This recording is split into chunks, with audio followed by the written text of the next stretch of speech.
nuestra resonancia armónica alrededor del cosmos. El planeta Tierra se mueve, es nuestro vehículo y nosotros nos movemos con él. Y esas resonancias están viajando a través del cosmos. ¿Y qué podría ocurrir si en un momento dado llega a ocupar ese espacio en el cosmos donde nosotros hemos dejado nuestra impronta genética, nuestra impronta energética, nuestra resonancia armónica? Un planeta que tenga agua y que esté preparado para soportar la vida. Ocurrirá lo que tiene que ocurrir, ¿cierto? Pero las implicaciones son muy bestias porque nos puede hacer tomar conciencia de lo importante que es quién somos, qué hacemos y por qué pensamos y qué dejamos de hacer y cómo nos relacionamos y cómo funcionamos, etc. Todo eso tiene implicaciones y tiene unas implicaciones mucho más grandes de lo que nos hemos podido imaginar nunca. Luego hay otro experimento que es muy interesante, es un experimento, lo explica Greg Braden. Ahora no voy a entrar a explicar quién es Greg Braden y tal, pero es una persona increíble. Él había sido ingeniero y bueno, tiene un conocimiento espectacular y la verdad es que le cambió la vida a través de este tipo de conocimiento, y él hace muchos años que no se dedica a la ingeniería y se dedica más a explicar toda esta ciencia, que es realmente la ciencia que el experimento se diseñó de la siguiente forma. Se cogió a una persona, se le cogió una pequeña muestra de ADN del paladar y se puso esa muestra en una máquina que podía registrar los cambios en los picos energéticos de ese ADN, de esa muestra de ADN. A la otra persona se le llevó al lado opuesto del edificio y a continuación se la sometió a estimulación emocional. Las emociones básicas que decimos, la ira, el miedo, la alegría, etc. ¿Y qué es lo que ocurría? Pues lo que ocurría es que la muestra de ADN, en el momento en que la persona estaba generando distintos picos de energía debido a la reactancia de sus emociones a nivel físico, la muestra de ADN reaccionaba exactamente al mismo tiempo. Pero cuando digo al mismo tiempo, no me refiero con un segundo de diferencia o con 0,0001 segundos. Me refiero exactamente al mismo tiempo. No había un tiempo de diferencia, era simultáneo, totalmente. ¿De acuerdo? Este experimento se repitió y se repitió con distancias de cientos de kilómetros, incluso creo que alguno con varios miles de kilómetros de diferencia. Y los resultados fueron exactamente los mismos. Básicamente el ADN, me ha saltado una, tomaba lo que se llama entraba en un sistema de comunicación de energía no local. ¿Qué quiere decir eso? Básicamente lo que está diciendo es que no tiene que viajar la información de un punto A a un punto B. Está diciendo que básicamente la información está. ¿De acuerdo? Hay un entrelazamiento entre ese ADN y la persona y, ¿vale?, funciona al mismo tiempo. Y eso significa que hay algo detrás, algo que nos une a todos y que está ahí, ¿vale? Y que puede ser afectado y, como habéis visto, puede ser trabajado, puede ser modificado y puede ser entendido. Y entonces vamos a entrar a hablar un poco de lo que es la fractalidad. Es un concepto que yo sé que conocéis, pero es importante recordarlo. La fractalidad, aunque parezca que es un concepto que todos sabemos y que ha estado ahí siempre, es algo que realmente no se descubrió prácticamente hasta los años 80. Y es un concepto que es fundamental porque realmente estamos rodeados de fractales. ¿Qué son los fractales? Una estructura fractal es una estructura que básicamente se reproduce a sí misma a diferentes escalas.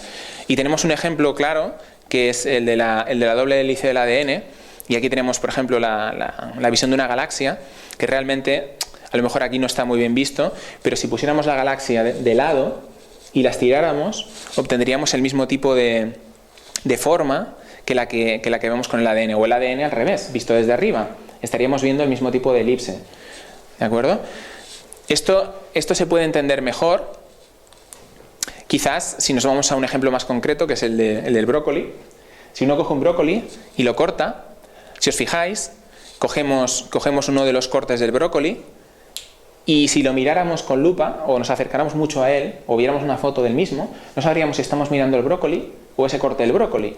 Y eso se puede ir repitiendo hasta un punto en que el brócoli pues ya es tan pequeñito que no lo vemos, o para de reproducirse, ¿no? Porque no ha crecido más. Y esta es la propiedad de la fractalidad. Y realmente vivimos en un universo que es fractal. Cuando uno sale a un bosque a darse un paseo, estamos absolutamente rodeados de estructuras fractales. Los árboles, las plantas, prácticamente todo lo que nos rodea es fractal. Por lo tanto, es una propiedad de todo lo que nos rodea. Tenemos esa propiedad que hemos dicho de comunicación instantánea o simultánea, esa propiedad de resonancia armónica y esa propiedad fractal. Y ahora me gustaría que participaseis en esto, el que lo sepa que no diga nada, porque sé que hay alguien que lo sabe, o alguien es. ¿Qué es esto que estamos viendo aquí? ¿Qué puede ser esto? Es para ilustrar el ejemplo de la fractalidad. ¿Qué os parece que pueda ser? Un mar. Un mar. ¿Una red neuronal? Una red neuronal. Una red neuronal. Bueno, yo es lo primero que pensé cuando lo vi, pero no lo es. No lo es. ¿Algún intento más? Una foto de una nebulosa. Te has acercado. Te has acercado. En realidad es una foto muy alejada de la interconexión entre supercúmulos de galaxias. ¿Vale? Aquí se ve ampliado. Y fijaros, qué interesante. Qué interesante porque realmente estamos viendo una estructura fractal. Si uno ve una foto del sistema nervioso, a mí lo primero que me recordó esto fue a neuronas. O sea, yo pensaba que estaba viendo neuronas, ¿no? Y realmente estamos viendo aquí supercúmulos de galaxias. O sea, imaginaros, ¿no? ¿Quién no nos dice que esos supercúmulos de galaxias al final son el sistema nervioso? Debe de saber qué ser, ¿no?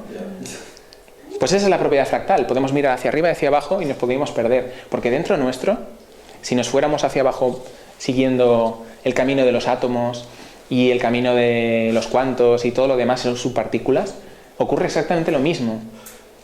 Y aunque no existiera, si miramos hacia arriba o miramos hacia abajo, estoy convencido de que si no existiera, en el momento en que como observadores fuéramos a mirar hacia arriba o hacia abajo, algo se crearía.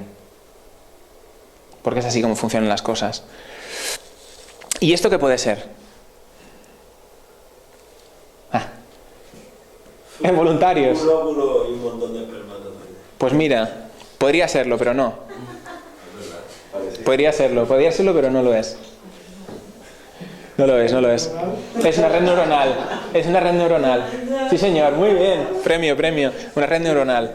Muy bien. ¿Vale? Pero es para que veamos. Podría haber sido un sol también, Y ahora os quiero explicar.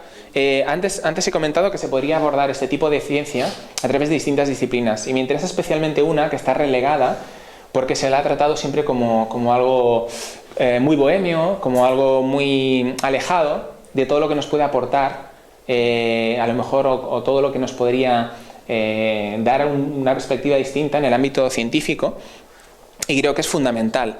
Este señor, no sé si lo conocéis, era Jackson Pollock, era un pintor que hacía un tipo de pintura totalmente diferente. En aquel momento la gente lo que decía, básicamente, o la crítica que recibía principal, es que lo que se dedicaba era a manchar lienzos. ¿Vale? Tenía una técnica de pintado totalmente diferente que nadie consiguió replicar de momento. Era un señor que tenía, tuvo una vida bastante turbulenta, bastante complicada porque tenía problemas con el alcoholismo y demás, pero fue capaz de captar algo que no captó nadie hasta entonces. Fue capaz de captar la realidad fractal. Jackson Pollock, los cuadros que hacía Jackson Pollock son los únicos cuadros hasta el día de hoy que son capaces de reproducir eso que vemos fuera, esa propiedad. Que si uno ve uno de los cuadros, ¿de acuerdo? Si os fijáis, veis que se ven estos entrelazamientos y demás. Si cogemos una parte del cuadro y la ampliamos, no sabemos si estamos viendo el cuadro entero o solo una parte del cuadro. Y aquí veis el ejemplo.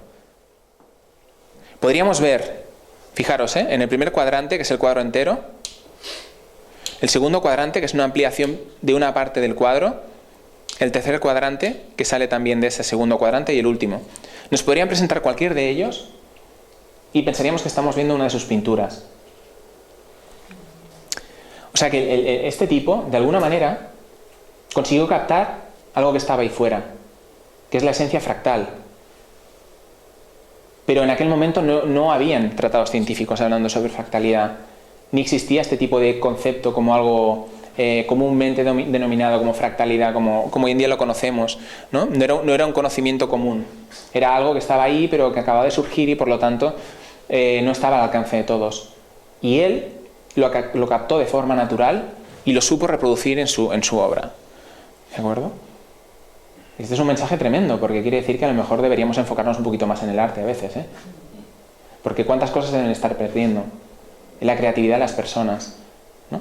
¿Cuánto se debe estar creando ahí fuera que está relegado sencillamente porque creemos que el arte es algo bohemio? Continuamos. Otra frase magistral. El libro de la naturaleza está escrito en caracteres matemáticos. Galileo Galilei. Y aquí vamos a parar un punto bastante clave también de la charla de hoy y que nos va a acompañar durante todo el día. Yo sé que los que estáis aquí lo conocéis, pero lo voy a explicar para los que no están aquí. ¿Qué es la proporción áurea? ¿Qué es la sucesión de Fibonacci? Pues básicamente vamos a hablar de la proporción áurea, que es una proporción que se encuentra ahí fuera, en todo lo que está vivo, y se encuentra en todas esas formaciones fractales que hemos visto. La proporción áurea es una proporción que describe cómo se organiza todo lo que está ahí fuera. ¿De acuerdo? Y el propio cuerpo humano está básicamente organizado a través de esa proporción áurea. Por eso se le llama la proporción áurea o la proporción divina. Y vamos a ir avanzando y os voy a explicar cómo funciona esto. Básicamente la sucesión que describe cómo funciona la proporción áurea es una sucesión que se llama la sucesión de Fibonacci. Este señor Fibonacci en el Renacimiento lo que hizo fue redescubrir, porque nadie descubre nada, al final todos redescubrimos cosas que ya están ahí y ya existen. Lo que hizo fue redescubrir una secuencia que él observó que se reproducía bastante a menudo en la naturaleza. Y eso, vamos a ver cómo funciona a nivel numérico, muy sencillo, luego entraremos en las matemáticas a analizar todo esto. Ahora de momento solo me interesa que os quedéis con la secuencia. Fijaros que la secuencia empieza con 1, y a continuación a 1 se le suma el número anterior, que es 0. Por lo tanto, 1 más 0, 1, seguimos al siguiente número y tenemos 1 más 1, 2. El siguiente es 2 más 1, 3, 3 más 2, 5, 3 más 5, 8 y sucesivamente. Una de las consecuencias de aplicar esta secuencia a nivel geométrico, si por ejemplo colocamos cuadrados y los vamos alineando en función del tamaño que tienen, fijaros que empezamos con el cuadrado de 1 y de 1, ponemos el de 2, a continuación el de 3, que los abarca los 3 anteriores, etc. Y trazamos una línea desde la diagonal del primero en curva, que va pasando por las diagonales de todos los cuadrados. Se dibuja lo que se llama la espiral áurea. Y la podemos encontrar tanto en la naturaleza como en la arquitectura, como en el arte, etcétera, etcétera. Ahora vamos a ir viendo. La propia sucesión es muy fácil de descubrir en la naturaleza. Podemos encontrar flores que tienen un pétalo, las hay de 2, las hay de 3, también las hay de 4, ojo. Luego explicaré más adelante en el tema matemático el por qué. ¿Por qué? Porque hay otra secuencia que es también una secuencia áurea, que se llama la secuencia de Lucas, y tiene su razón de ser también.